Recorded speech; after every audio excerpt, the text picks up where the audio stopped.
Good evening. We're about 2 minutes early, so I'll prattle a little and kill a little bit of time. My cat may be assisting me with my performance because I'm talking and she thinks it's her. So just be aware. Um,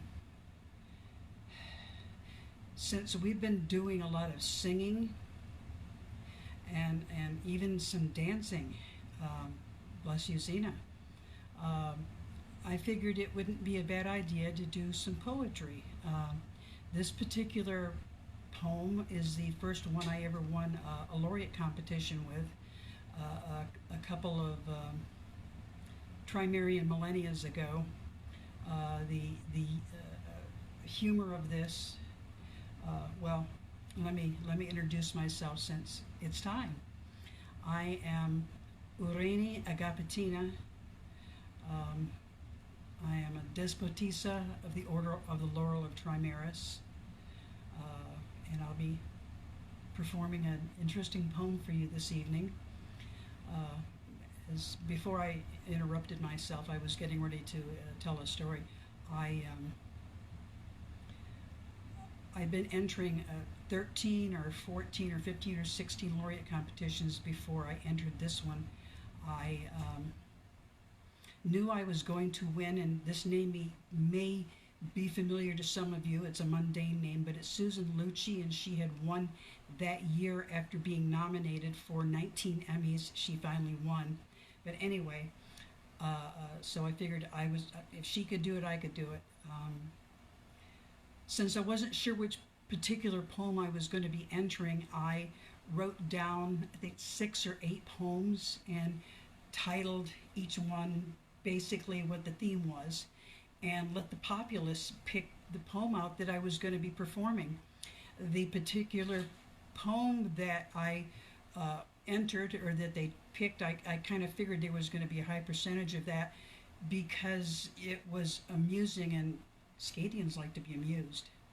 Anyway, this is called Ode to a Newcomer, or The Newcomer's Rap. Um, this tales of a lass in search of some romance, long seeking in vain an adventure to live. One day on her quest she met some eccentrics, all dressed a bit odd, speaking of a strange place. Well, they spoke of brave kings and wars not in books, lands never heard of, swimming naked in brooks. One said he was Norman, she told him, nice name. He smiled and replied, you'll catch on to this game. Well, she listened to them talk for hours, it did seem, while they spoke of their hobby, this game called the dream. Wars of no casualties, fighting great fun, armor of beerkins, bow and arrows, not guns. There's stories of queens and stories too long, knights in white satin.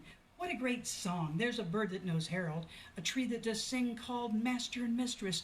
What an odd thing, Cora, nothing on Blowside, Baldur's 10th, or Toth Rain, people working together, some only for gain, dancing lords and ladies in the feast hall at night, Mongol drum rhythm by bright firelight, wordsmiths, blacksmiths, Mexicans, Celt, wire weenies, stick jocks, chainmail, red belts, chivalry and honor serving the throne, bad puns by Harold, intense it to moan. There's a crown list, a fencing list, a sign-up list too. I got no leather boots, will my high tops do? Tunics, chitons, Elizabethan calf. Can I use my prom dress? It's all I really have. Many classes offered, some for Harold too. Just who the hell's this Harold guy and what does he do? Mage's fire mead, strange brews mixed with rum. Shall I bring my underthings? May I chew gum? We got courts with no judges and pointy hats galore. Oh, who do I bow to? Need my head touch the floor? Some dames and a madam, bardic circles at night. You drive 500 miles for a 2-hour fight. SCA, AOA, Ladies Night 3, BOD, CYA, MOUSC. Word. We're done. Thank you very much. And y'all have a great rest of the day. And stay safe.